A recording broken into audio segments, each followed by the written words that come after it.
yang katanya suci, manusia berdesakan, berebut ciuman pada sebuah batu. Bibir-bibir menganga, napas berbaur peluh, tangan menjulur dalam gelisah yang mistis. Tak sedikit yang terinjak, terhempas, bahkan terluka demi menyentuh permukaan hitam yang tak berkata apa-apa. Mereka menyebutnya ibadah, mereka menyebutnya sunnah, mereka menamai batu itu Hajar Aswad. Namun di sudut lain bumi, seorang ibu tua menaburkan kembang di bawah pohon. Seorang bapak membakar kemenyan di tengah malam sambil berbisik pada leluhur yang tak lagi bernama. Seorang anak menyisipkan keris di atas almari, dipercayai sebagai penjaga rumah. Mereka disebut musyrik, mereka dicap syirik, mereka dituduh menyembah selain Tuhan. Ada sesuatu yang ganjil dari ukuran yang digunakan. Ciuman pada batu dari Mekkah dilestarikan sebagai warisan tauhid, sementara ciuman pada pusaka dari nenek moyang dianggap pengkhianatan terhadap akidah. Apakah letak geografis mampu mengubah makna ibadah? Apakah batu dari gurun lebih sah daripada batu dari hutan? Apakah yang datang dari Arab otomatis suci, dan yang tumbuh dari bumi sendiri otomatis najis? Di tengah kabut penghakiman itu, kita perlu mengingat apa yang pernah dikatakan oleh Imam Syafi'i. Segala yang aku katakan kepada kalian, jika tidak disaksikan oleh akal kalian, atau tidak kalian terima, atau tidak kalian pandang sebagai kebenaran, maka jangan terima, karena akal dipaksa untuk tunduk kepada kebenaran. Kalimat ini bukan sekadar pengingat, melainkan perlawanan terhadap dogma yang tak bisa diuji oleh nurani dan nalar. Ia adalah pintu untuk berpikir ulang tentang apa yang dianggap benar hanya karena diwariskan dan apa yang ditolak hanya karena tidak beraksen Arab. Tak seorang pun berani bertanya lantang, mengapa mencium batu boleh, tapi membakar kemenyan haram? Karena pertanyaan semacam itu segera dicurigai sebagai bentuk pembangkangan. Dan agama, dalam versi dominan hari ini, tidak menyukai orang-orang yang bertanya terlalu banyak, apalagi mempertanyakan yang berkaitan tentang Arab. Tapi justru dari pertanyaan-pertanyaan ganjil itulah, kebenaran seringkali muncul, menyelinap dalam celah-celah yang selama ini dibungkam oleh jargon tauhid dan stempel syirik. Sebab kebenaran tidak selalu datang dari yang bersorban, kadang ia lahir dari yang disalahkan, dituduh, dan dibungkam.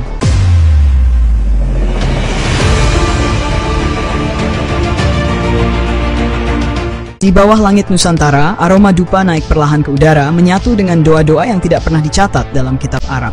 Di pesisir, sesajen dihanyutkan bersama harapan dan rasa hormat kepada semesta. Di gunung, keris diletakkan di altar bambu, bukan untuk disembah, tapi untuk diingat. Sebagai pusaka, sebagai jejak tangan leluhur yang dahulu melindungi kampung ini dari penjajahan dan kelaparan. Namun semua itu, oleh sebagian suara keras dari mimbar-mimbar baru, dituding sebagai syirik yang harus disingkirkan. Tidak dikaji, tidak didekati, langsung dihakimi. Yang datang dari Arab dianggap warisan tauhid, meskipun kadang tak masuk akal. Yang tumbuh dari tanah sendiri dicurigai sebagai musuh tauhid, meskipun akar spiritualitasnya bisa ditelusuri jauh ke dalam harmoni kosmik yang tak kalah sakral. Disinilah terjadi penghapusan halus, bukan lewat senjata, tetapi lewat pengharaman. Tradisi yang tak paham bahasa Arab disuruh diam.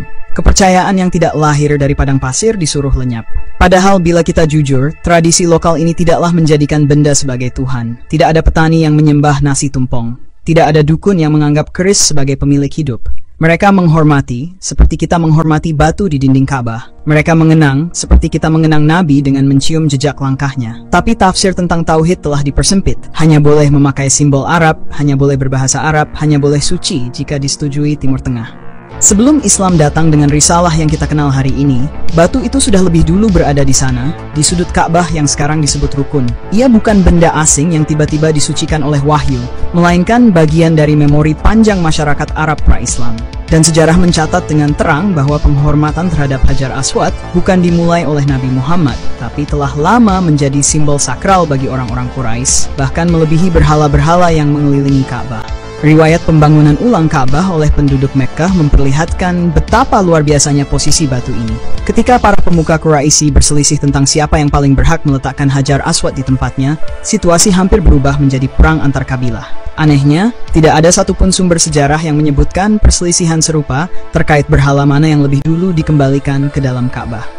Batu ini rupanya telah menempati takhta simbolik yang jauh lebih tinggi dibandingkan patung-patung yang konon menjadi perantara para dewa. Wellhausen, seorang orientalis ternama, menyebut bahwa kesucian Ka'bah sendiri tidak berasal dari berhala-berhala di dalamnya, melainkan dari batu ini. Ia adalah pusat gravitasi spiritual orang-orang jahiliyah. Tanpanya, Ka'bah hanyalah bangunan kosong. Batu itulah yang menyulap bangunan itu menjadi rumah Tuhan, atau setidaknya rumah dari sesuatu yang lebih besar dari manusia. Ada yang menduga ia adalah meteorit, pecahan dari langit yang jatuh ke bumi. Ada pula yang meyakini bahwa ia adalah peninggalan dari peradaban pemujaan purba, mungkin sisa dari dewa batu yang disembah sebelum nama Allah dikenal. Beberapa orientalis bahkan menyatakan bahwa Ka'bah awalnya tidak lebih dari bingkai tempat diletakkannya batu hitam itu. Benda itulah objek utama pengkultusan. Ka'bah hanyalah panggungnya, pelaminan suci tempat batu itu dipertontonkan dalam ritual dan doa.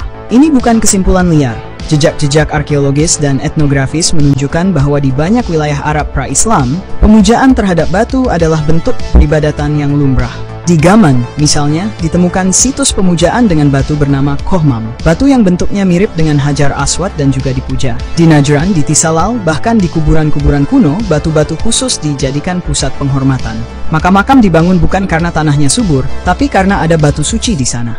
Artinya, keyakinan terhadap kekuatan metafisik dalam batu adalah sesuatu yang mengakar, bukan deviasi dari tauhid, melainkan tafsir lokal terhadap yang sakral. Orang-orang jahiliyah menyentuh batu hitam itu untuk mengambil berkah. Mereka tidak menyebutnya Allah, tapi mereka percaya ada sesuatu yang tidak kasat mata bersemayam di dalamnya.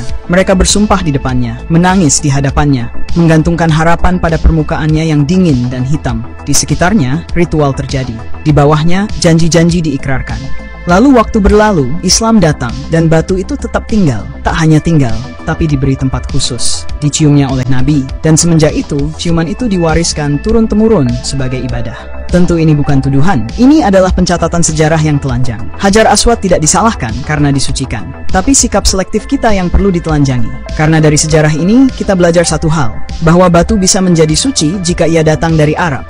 Tapi batu yang sama, jika datang dari Nusantara, akan segera dilemparkan ke dalam kategori syirik, bidah, dan khurafat. Ini bukan semata soal teologi, ini adalah imperialisme budaya yang dibungkus agama. Tradisi lokal tidak kalah spiritual, tapi ia tidak punya mikrofon sebesar Arab Saudi. Ia tidak disiarkan setiap musim haji, tidak mendapat restu dari ulama televisi, maka ia dicap sesat, maka ia dilarang, maka ia dibungkam.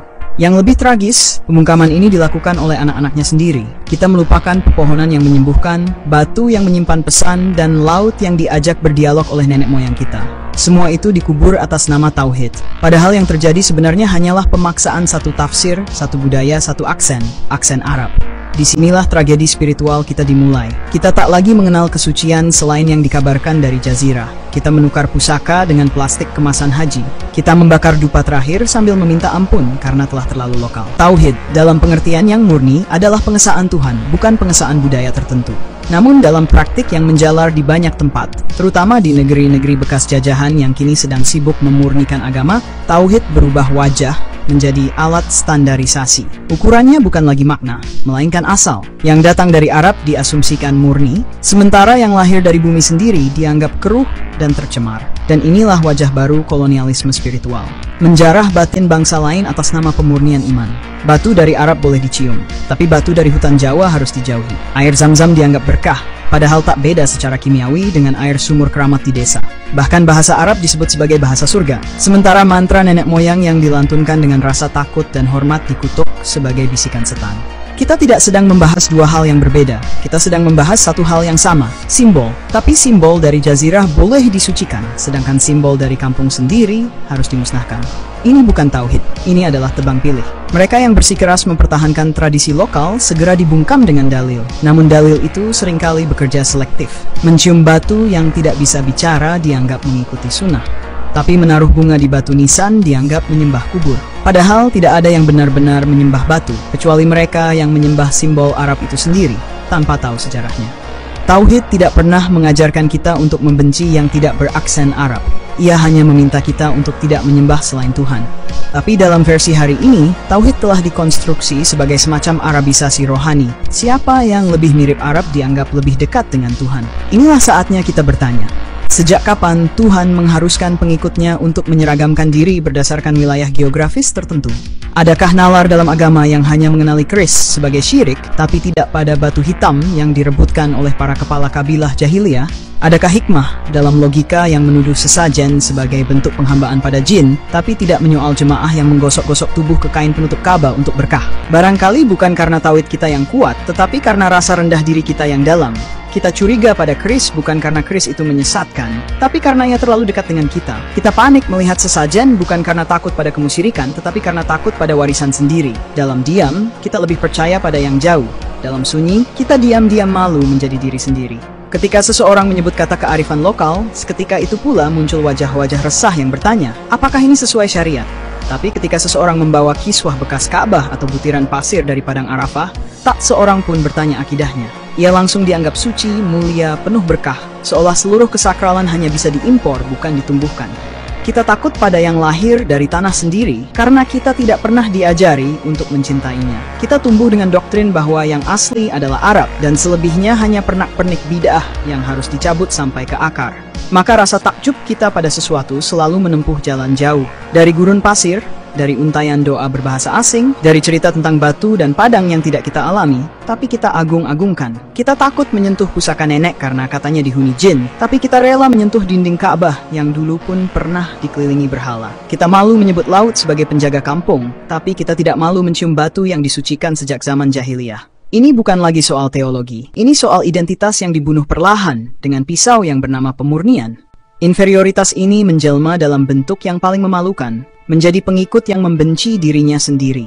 Kita mengira sedang membela tauhid, padahal yang kita lakukan hanyalah menggantikan satu bentuk simbol dengan simbol lain yang kebetulan berbahasa Arab. Kita menyebut tradisi sendiri sebagai warisan setan dan menyebut tradisi impor sebagai warisan Nabi.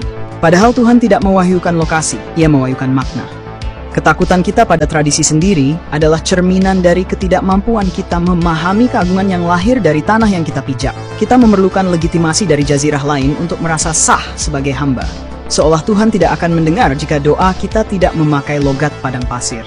Inilah luka kolonial yang belum sembuh. Dulu kita dijajah dengan meriam, sekarang dijajah dengan kitab. Dulu kita disuruh mengangkat bendera asing, kini kita diajak menurunkan bendera makna lokal atas nama tauhid global. Tapi tauhid yang meniadakan akar adalah tauhid yang tidak akan pernah sampai ke